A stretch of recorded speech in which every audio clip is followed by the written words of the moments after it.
What's up, everyone? So you guys remember we moved this 150 into the fish room. So now we're gonna go ahead and get this cleaned out today and maybe even set up by the end of the video. There's not much to be done with it.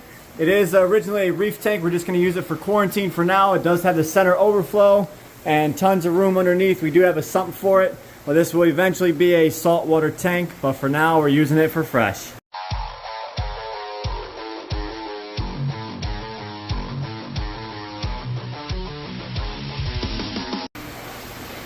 Okay, so after a quick rub down, you can see the tank already looks tremendously better. Now what we have to do is basically fill her up, make sure she's level, get some filters on her, a light, and she should be ready to go ahead and put quarantine fish in here. It'll be a closed loop system. I already have FX5s on different tanks, so I'm just gonna pull one of them off of them, and this tank will be ready to go. Okay, so here we go. Finally some stuff came useful from my dad's pile of stuff sitting around here. We had these pieces of acrylic sheets. Just so happens it fits the top of this tank. Came from this tub right down here. So now I'm able to get my light up here and get some light on the tank. The tank is leveled out and she's starting to fill. You can see it looks perfectly fine here. So we're gonna probably fill it to right underneath those overflow baffles right there. Not gonna let it go no higher. I already brought in a FX6. So this is pre-charged. I'm just going to scoot that back in that corner, and this tank will be 100% operational as soon as it fills, basically. Alright, so here's something you don't normally see. The tank isn't even filled up yet, but us crazy guys already tossed some quarantine fish in. One of my dad's old buddies came over and brought some fish, some plecos, some pink kissing gouramis, some Jack Dempseys. And I'm like, hey, I'm filling this tank up. We might as well just toss them in here. The filters are good. And I don't have to play, tank Tetris, moving stuff around here. Everyone's being treated and in quarantine now. So this was just in the nick of time. Didn't even know they were coming by, but you know what? Sometimes a plan comes together and everything works as it should.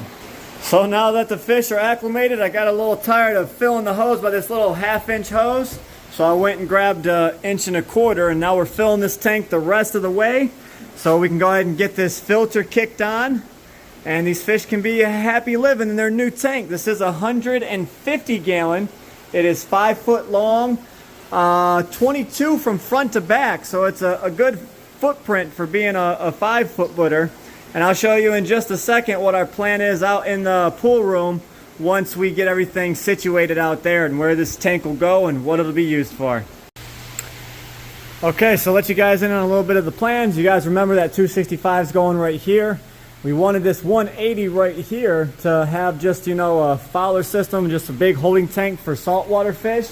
If we ever needed it, it would be attached to the reef tank. So right there would be our 2 salt tanks. Well, with this tank being 6 foot long, and now the Dwight Howard tank coming over here and basically bending the corner like that, this walkway is just a tad bit cramped. So this is a 6 foot by 2 foot tank. That other tank in there is actually 5 foot, so it'd come over here and it's 2 inches skinnier, so you'd actually have a much larger walkway coming into the room, and it would kind of help with the flow, and it looks a little nicer than this tank anyways, and being an open top, it would look more like a saltwater tank's supposed to be. So I think that works out better for everyone in this case.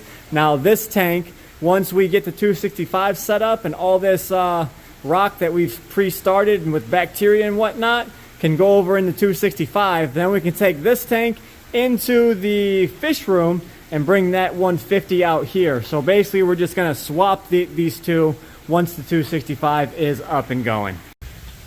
Alright, so we got the man, the myth, the legend, Greg Wittstock, the pond guy. This is his first time seeing the pond this year. You did see it last year, right? I saw it last year, and we were talking about lice. A lot of fish. Yeah, you were supposed to come in and do from that thing over a live edge. Yeah, we're going to do it. This is so funny because we designed a wetland filter for a smaller pond, and then you use the But we didn't realize that. Yeah, we didn't take that in. There was so much going on. Shocking. We didn't realize that, Josh. I don't see the paddlefish there. They kind of like... So you have to look. They sort of stay towards the bottom, and they will come up. If you sit here long enough, you will see them. There's 7 of them in there. We can even try and feed. Yeah, But I'd love right, to see them. How big is the biggest one? Like 3 feet? yeah, about 3 foot. Get all the I remember seeing you flop them in there, you know. Yeah. There's a reason for that. And Josh, let's explain that in a second. I'm going to go feed the koi so they come to one side. Yep. And then you can see the things over here.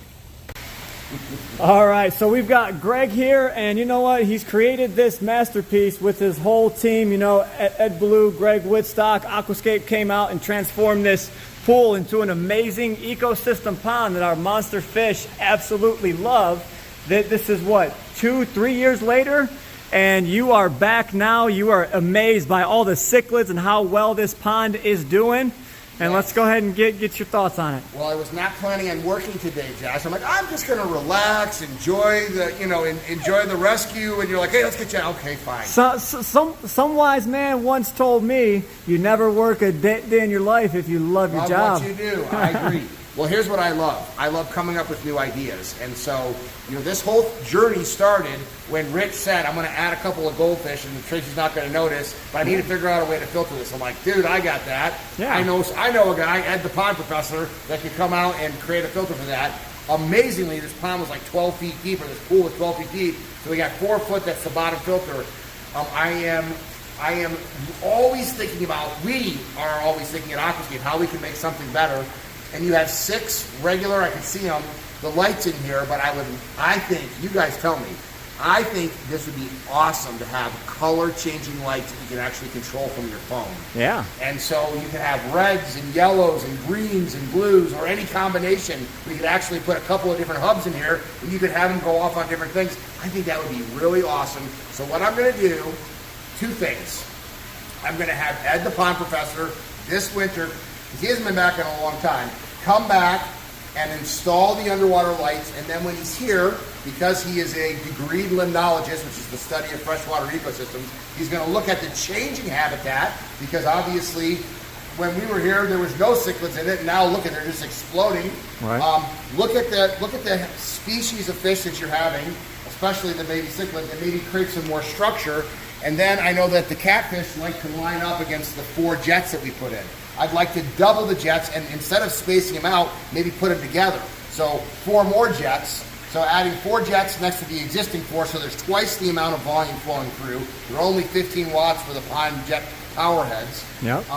And at the same time, maybe add some more stones, some structure because of the mass amount of cichlids that are in here. Put in underwater lights, and then whatever else Ed the pond professor thinks this place needs when he's out here for the habitat of the fish, but it's an evolving ecosystem. Yeah. So I think a once over from Ed the pond professor will add to my ideas. Maybe he's going to come up with some more, but I'm just looking forward to getting wet later. I'm going to be in here swimming with these things, and I'm sure I'll get you the footage that I'm doing, but I'm on my way to the Redneck Riviera, Put-in Bay, Ohio, for a build that we're doing with Coyote Peterson up at the Nature Center there on South Bass Island. And I came in a day early so that I can specifically see this pond and, of course, the entire Ohio Fish Rescue. The pond outside, we've already talked about maybe making the lilies that are fairly new into bigger pots and fertilizing them, but it looks pretty good. I love your paddlefish that are out there. So every time I come here, it's like a kid in a candy store. There's something new to look at. It never gets old, and I can't wait to get wet later today in this. And then Ed's going to be back and do the professor thing for your indoor pond. Sounds like a great idea. So that was pretty cool getting to see Greg here, but you guys will get a much more in-depth video from my dad. He's coming back with much of his team, and you'll get a full tour video from my dad. But I have some more bad news for you guys. Well, you guys remember a couple of videos back I was telling you about the Oscars and how, they were 18 years old when we got them. We've had them for about 2 years now, maybe a little bit more, and their organs were starting to fail on them. You could see the craters all over their front body. You can see they're becoming a little more listless. Well, the one I thought would go first is still kicking, and his mate down here finally, met the Rainbow Bridge. Like I said, a lot of these fish in this tank are old, but I just want to share with you guys that, stuff does pass around here. So it's sad, but that is a huge Oscar. We put him in here at 16 and a half inches. She's probably more around 18 now. So pretty soon, that guy back there, his name's Anubis. He will be going here shortly as well. He's just not doing very well. His organs are shutting down. And other than that, you know, we had the lemon barbs. We know that them guys are coming. Maybe the Phoenix barb. And of course, our boy Schwarzenegger here. They are all past their life expectancy. So it could be, you know, tomorrow, it could be next year. But we know as fish keepers that time is coming because these things are absolutely massive and usually don't live this long. Like 20 years out of an Oscar is absolutely amazing. 18 inches out of an Oscar, amazing. He lived a nice, long, full life. So I couldn't have asked for nothing more. You know, with every bit of good comes a little bit of bad. So there you have it, folks. Hope you guys enjoyed today's video. It was another cool one, but it is time to get back to cleaning the tanks, making them look even better than they currently look. And we've got some plans to move some things around here, optimize the space just a tad bit more, make things a little easier on us. So you're gonna have to stick around and figure out what exactly that is. We've kind of slowed down on a few of the other projects. There's some tanks sitting outside we still got to bring in. One in particular, that's that 1,000-gallon. So that'll all be coming soon. We can't let that sit outside for another season. So sometime soon here, we're going to have to just, you know, buckle down and get the work done. You know, how's that make you feel? If that guy Big Rich would just get on the ball and finish that saltwater tank stand. I'm telling you. Alright guys, I hope you guys enjoyed today's video. We will catch you in the next one. Stay fishy, my friends.